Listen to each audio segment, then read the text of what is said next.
حدیث نمبر 56 عن ابن عمر رضی اللہ عنہما ان النبی صلی اللہ علیہ وآلہ وسلم قال اذا كفر الرجل اخاه فقد باء بها احدهما متفق علیہ وهذا لفظ مسلم۔ حضرت عبداللہ ابن عمر رضی اللہ تعالی عنہما روایت فرماتے ہیں کہ نبی اکرم صلی اللہ علیہ وآلہ وسلم نے ارشاد فرمایا اذا کفر الرجل اخاہ، اگر آدمی اپنے بھائی کو کفر کا فتویٰ دیا، کہا کہ یہ کافر ہے، کفر کا فتویٰ دیا یا اس پر کافر ہونے کا الزام لگایا، اگر کوئی شخص، اگر کوئی ایک مسلمان دوسرے مسلمان کو کافر ہے کہتا ہے، فقد باء بها احدهما، حضور صلی اللہ علیہ وسلم فرماتے ان دونوں میں سے کوئی ایک کافر ضرور ہوگا، ان دونوں میں سے کوئی ایک کافر ضرور ہوگا۔ یہاں پر تو نہیں ہے وہ حدیث شریف، لیکن ہم نے دوران درس یہ پڑھا تھا، یعنی حضور صلی اللہ علیہ وسلم فرماتے اگر وہ کافر ہے تو وہ کافر ہوگا جس کو کہا گیا کہ تو کافر ہے، اور اگر وہ کافر نہیں ہے تو پھر کہنے والا کافر ہو کر مرے گا۔ کفر لوٹتا ہے، کفر پلٹتا ہے سامنے والے کو، یعنی کسی کو کافر بولنے سے 1000 مرتبہ ڈرنا چاہیے، کسی کی تکفیر نہیں کرنا چاہیے، کسی انسان کے تکفیر کرنا نہیں چاہیے۔ ہم نے اپنے بزرگوں کو کبھی کسی کو کافر کہتے ہوئے نہیں سنا، ہم نے اپنے بزرگوں کو، میں اپنے پیر و مرشد سیدی بحر العلوم سیدی محمد عبد القدیر صدیقی رحمۃ اللہ علیہ کی کتابوں میں،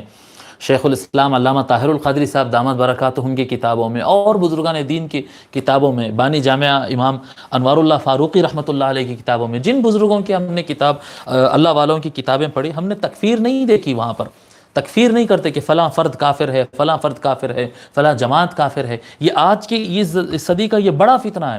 سابقہ صدیوں میں بھی ہوئے ہیں یہ فتن، لیکن اس صدی میں ہم دیکھتے ہیں کہ یہ فتنہ بہت زیادہ سر چڑھ کر بول رہا ہے کہ ایک دوسرے کو کافر بنانا اور ایک دوسرے کو کافر کہنا آسان ہو گیا ہے، آسان ہو گیا۔ صرف کافر ہی نہیں کہہ رہے ہیں، بلکہ یعنی شخص کو نہیں، پوری کی پوری جماعت کو کافر کہہ دے رہے ہیں۔ کروڑوں لوگ ہوتے ہیں جماعت کے اندر، لاکھوں لوگ، کروڑوں لوگ ہوتے ہیں، نہیں وہ پورے کافر، انا للہ و انا الیہ راجعون، انا للہ و انا الیہ راجعون۔ اس طرح سے تکفیر کرنا یہ کس کا مزاج ہے آگے آئے گا انشاءاللہ تعالی، کل جو بیان ہوگا وہ تکفیر کرنا کس کا مزاج ہے انشاءاللہ تعالی وہ بتاتے ہیں۔ حضور صلی اللہ علیہ وآلہ وسلم تو اس بارے میں بہت زیادہ کیا کہتے ہیں سختی سے آگاہ کیے ہیں کہ یہ اگر کسی مسلمان بھائی کو کافر کہتے ہیں اور وہ اللہ کے نزدیک اگر وہ کافر نہیں ہے، اللہ کے نزدیک، ہمارے پاس تو فتویٰ آ جاتا نہیں انہوں ایسا بولے لہذا انہوں کافر ہو گئے، وہ گستاخی ہو گئی، ہمارے پاس بڑا آسان رہتا، ایسا کہے تو انہوں گستاخی ہو گئی اور گستاخی کرنے والا کافر ہو گیا لہذا انہوں کافر ہے۔ آپ کے اعتبار سے نہیں، اللہ کے نزدیک اگر وہ بندہ کافر ہے تو ٹھیک ہے، اور اگر اللہ کے نزدیک وہ کافر نہیں ہے تو پلٹ کر ہمارے اوپر آتا ہے۔ لہذا ہمارے بزرگان دین نے طریقہ یہ بتایا ہے کہ کبھی فرد کی تکفیر مت کرو۔ نمبر ایک، آپ کو ہم کو تکفیر کر کے ملتا کیا ہے؟ جی، اللہ کے رسول صلی اللہ علیہ وآلہ وسلم زندگی بھر کفار کو اسلام کی طرف بلانے کی دعوت کا کام کیے ہیں، دعوت کا کام کیے ہیں۔ اگر آپ کو سچا پکا کافر بھی اگر مل جائے نا، مشرک کافر اگر مل جائے جو کلمہ ہی نہیں پڑھتا، تب بھی اس کو کافر مت کہو کافر، اس سے خوش اخلاقی سے ملو، اچھے ڈھنگ سے اس کے بعد سامنے بات پیش کرو، شاید وہ اسلام قبول کر لے۔ اگر اپنا کوئی مسلمان بھائی غلطی پر لگ رہا ہے تو اس کو اچھائی کی طرف بلاؤ۔ آپ داعی بنو، جج کیوں بنتے ہو؟ جی، داعی بنو، ٹیچر بنو، اچھی چیز لوگ کو سکھاؤ، داعی بنو، ان کو اچھائی کی طرف دعوت دو۔ جج کیوں بن رہے؟ کفر اور ایمان کا ججمنٹ اور اس کے فیصلے دینا یہ اللہ تعالیٰ کا کام ہے۔ قیامت کے دن اللہ تعالیٰ کہے گا یہ مومنین ہیں، یہ ایمان والے ہیں اور یہ کافر ہے، یہ نماز پڑھتے تھے، یہ ایمان والے ہیں، یہ نماز پڑھتے تھے لیکن یہ کافر ہے۔ یہ فیصلے کرنا قیامت کے دن اللہ کا کام ہے، لیکن یہاں پر ہر بندہ بن بیٹھا ہے۔ جی، اگر یہاں سے لے کر ہم، جہاں میں بنگلور میں بیٹھا ہوں، بنگلور سے لے کے اگر ہم دلی تک جائیں گے تو ہم کو ایسے سووں اور ہزاروں مفتی مل جائیں گے جو لوگ کے اوپر کفر کے فتوے تھوپنے کے لیے تیار بیٹھے ہوئے ہیں۔ جیسے شیخ الاسلام کہتے ہیں نا، 20 روپے کا فتویٰ، 50 روپے کا فتویٰ، 100 روپے کا فتویٰ، ہر لیول کا فتویٰ ہے، بس رقم خرچ ہوئے اور کفر کے فتوے آ گئے، کفر کے فتوے آ گئے۔ انا للہ و انا الیہ راجعون۔ کوئی کسی کو کافر کہتا ہے، اگر اللہ کے نزدیک وہ کافر نہیں ہے تو پلٹ کر کفر اس پر لوٹتا ہے۔ پھر میں آپ کو یہ بات آگاہ کروں کہ ایمان اور کفر یہ دونوں ایسے چیزیں ہیں جو عمل قلب ہے، یہ دل کے چیزیں ہیں۔ ایمان، کفر اور نفاق، یہ تینوں چیزیں آپ کہیں، ایمان کہیں، نفاق کہیں اور کفر کہیں، یہ تینوں چیزیں ظاہر کی چیز نہیں ہے کہ آدمی جبہ پہن لیا تو مومن ہے اور پینٹ پہن لیا تو کافر ہے، ایسا نہیں ہے یہ جی۔ یہ اگر کوئی آدمی نماز پڑھ لیا تو مومن ہے، نماز نہیں پڑھا تو کافر ہے، قرآن پڑھ لیا تو مومن ہے، قرآن نہیں پڑھا تو کافر، یعنی اعمال سے اس کو جج نہیں کر سکتے ہیں۔ وہ آپ اسلام کی بات کریں، آپ کہیں نماز پڑھا، نماز نہیں پڑھا، نیکی کیا، گناہ کیا، آپ کہہ سکتے ہیں، لیکن ایمان اور کفر کا جو مسئلہ ہے، یا مومن کہنا یا منافق کہنا یا کافر کہنا، یہ تین چیزیں ایسی ہیں جن کا تعلق ڈائریکٹ قلب سے ہے، اور دل کا حال اللہ تعالیٰ ہی جانتا ہے، بس ہم نہیں جانتے۔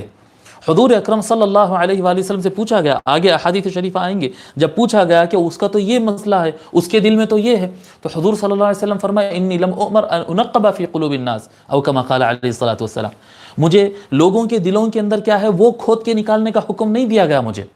یہ فرمایا حضور صلی اللہ علیہ وسلم۔ آقا صلی اللہ علیہ وسلم فرمایا امرت ان احکم بالظاہر واللہ یتولی السرائر، مجھے حکم دیا گیا ہے کہ میں ظاہر پر حکم لگاؤں، دلوں کا حال اللہ جانتا ہے۔